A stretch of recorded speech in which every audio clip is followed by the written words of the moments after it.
Vous écoutez Radio Equinox, la chaîne du peuple. La chaîne du peuple. Bonjour, chaque année, le 8 mars, les rues du Cameroun se partent de 1000 couleurs et s'animent d'une ferveur qui devrait nous réjouir, mais qui laisse malheureusement et en réalité un goût amer des rendez-vous manqués. La journée internationale de la femme, au lieu d'être un moment d'acte et de réflexion sur les droits des femmes, se transforme sous nos yeux en une foire aux futilités où l'essentiel est sacrifié sur l'autel de l'apparence. Il y a une confusion entre une lutte historique et ce que beaucoup considèrent aujourd'hui désormais comme une simple fête du pagne et de la débauche. Pour de nombreuses femmes, le port de la tenue du kaba dédié au 8 mars est devenu une obsession qui frise l'absurde. On en fait une question de vie ou de mort au point où certaines épouses sont prêtes à commettre l'infidélité avec des hommes de l'extérieur pour obtenir ce précieux tissu si le mari n'a pas les moyens de l'offrir. Une sorte de chantage émotionnel.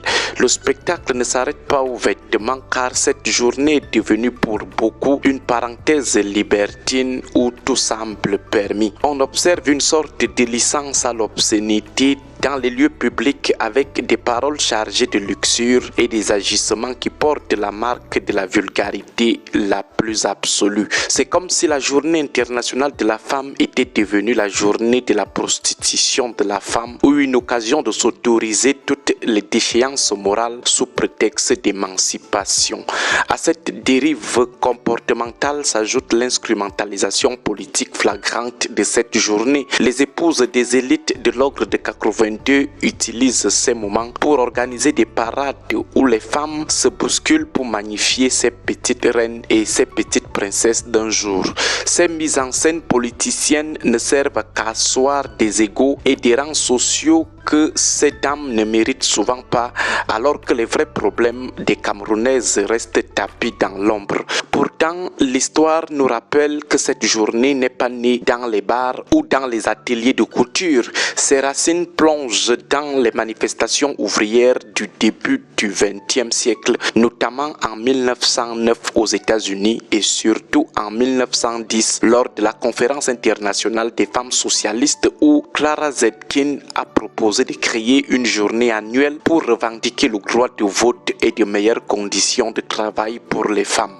Officialisée par l'ONU en 1977, cette date est un héritage de sang et de larmes destiné à briser les chaînes de l'oppression de la femme et non à célébrer une quelconque légèreté de cette dernière. Au Cameroun, c'est autre chose. On décide de fermer les yeux sur la réalité des droits des femmes.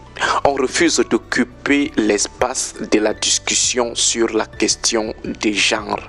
Par exemple, on estime que près de 43% des femmes ont subi des violences physiques ou sexuelles au cours de leur vie et les féminicides se multiplient dans l'indifférence totale de celles qui préfèrent soulever aujourd'hui le kaba. La réflexion devrait porter sur ces violences conjugales systémiques et sur les violences symboliques sexistes qui stigmatisent la femme dès son plus jeune âge. La marginalisation des femmes dans les postes de responsabilité reste une norme malgré les discours sur l'approche genre et la politique des quotas qui demeure trop souvent une simple décoration de façade.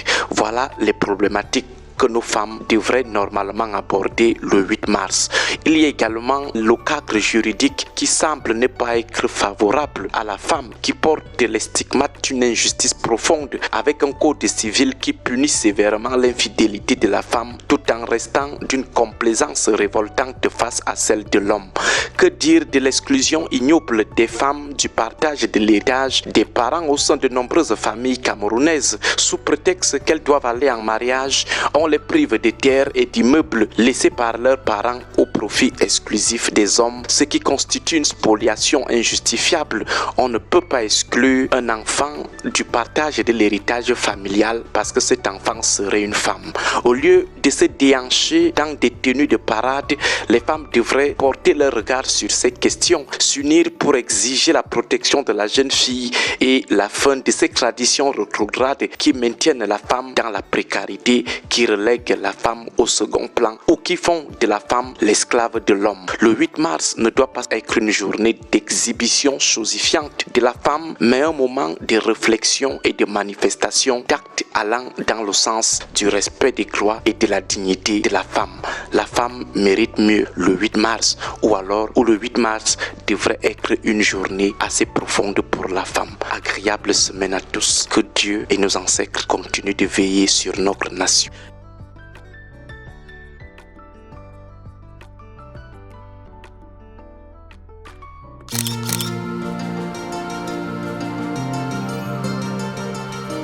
Caméra de rue.